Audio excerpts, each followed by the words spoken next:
Everyone, আসসালামু আলাইকুম। আমি আজকে মাটির তলের আলু রান্না করতেছি। আলুটাকে আমি কেটে ভালো করে ধুয়ে সিদ্ধ করে পানিটা ফেলে দিয়ে তারপরে হচ্ছে গিয়ে আমি এখন তেলে ভেজে নিচ্ছি, হালকা ভাজা দিয়ে নিব। আর এই যে হচ্ছে আমি পাঙ্কাশ মাছ ধুয়ে ভালো করে ভেজে নিয়েছি। এখন এটা দিয়ে আমি এখন তরকারি রান্না করব। এখন হচ্ছে আমি আদা রসুন বাটা, জিরা, ধনিয়া, হলুদ, মরিচ, লবণ দিয়ে মশলাটা কষাই নিতেছি।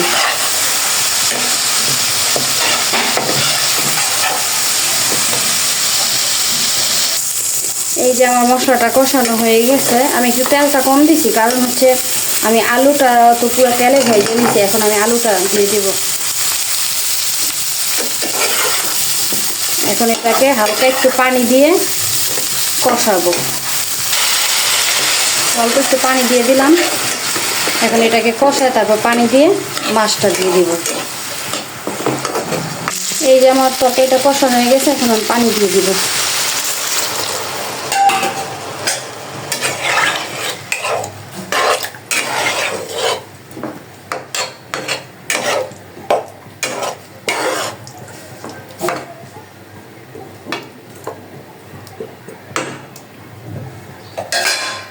আর একটু পানি লাগবে, কারণ আলুটা সিদ্ধ হতে হবে। ভালো করে সিদ্ধ করে নিয়েছি, হালকা ভাপ দিয়ে নিয়েছি, তারপর ভাইজাও নিয়েছি। তারপর এখন আমি ঢাকনা দিয়ে এই যে ঢেকে দিব। এই যে আমার তরকারিটা প্রায় হয়ে আসছে। এখন আমি মাছটা দিয়ে দিব।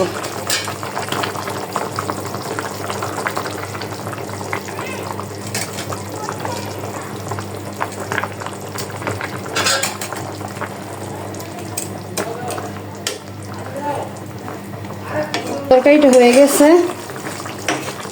এখন আমি ধনিয়া পাতা দিয়ে নামাই নিব।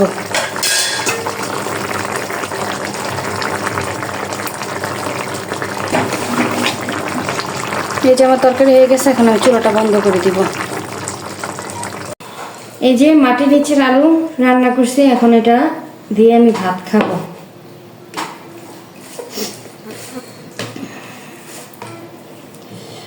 গরম, লবণটা দাও।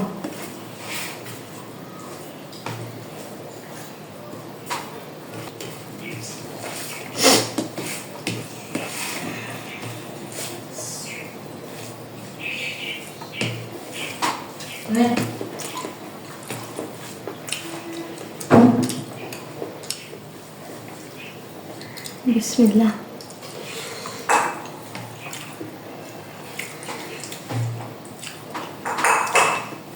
অনেক ভালো হয়েছে আলু, অনেক মজা হয়েছে। কেমন আছে তবে আলু? মাশাআল্লাহ মাশাআল্লাহ।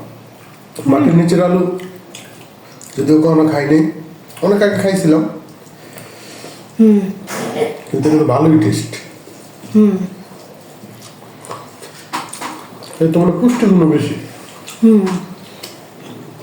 এই যে মাটির নিচের আলু, আলু তো মাটির নিচেই হয় সব আলু। এটা অন্য কোনো নাম আছে তুমি জানো না? পেস্তালু না কি কয় দিছি? পেস্তালু এগুলো না। এটা আমার মা আনছে, বুঝছেন?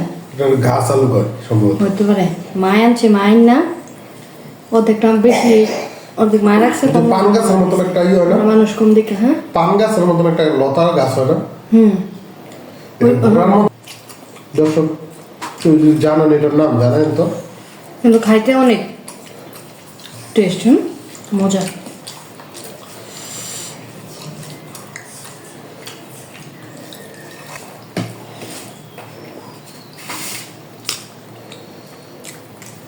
এই আলু নাকি তিতাও হয়, কিন্তু আমাকে ভালো ভালো। এই তিতা না, মজা। বেলা বেলা বাড়ি, খারাপ না।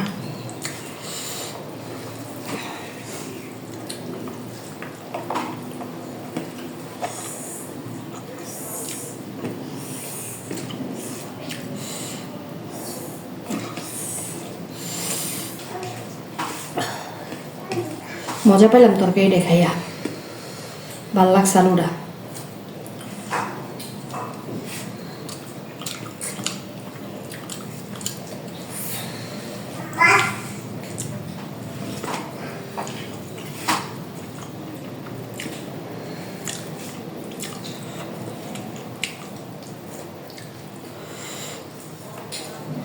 মাছটাও টেস্ট, স্বাদ আছে।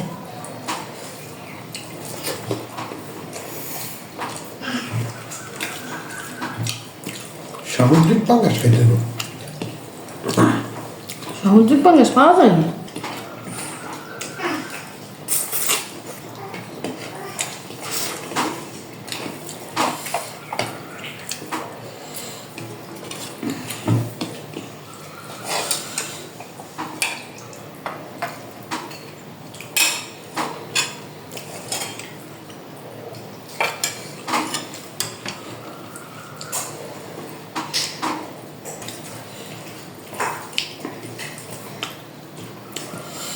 খাইলাম, আলহামদুলিল্লাহ, আল্লাহ হাফেজ।